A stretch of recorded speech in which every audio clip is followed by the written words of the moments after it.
Anyone ask me? Yes.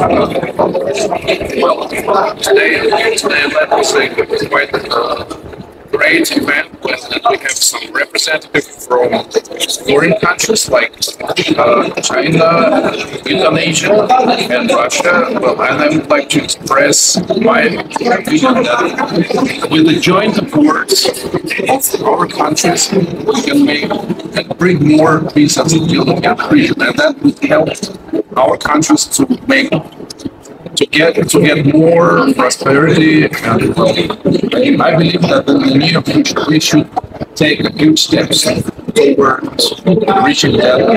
It's very important. That's a very important issue to our nations, our people, and that's the main goal of our joint efforts.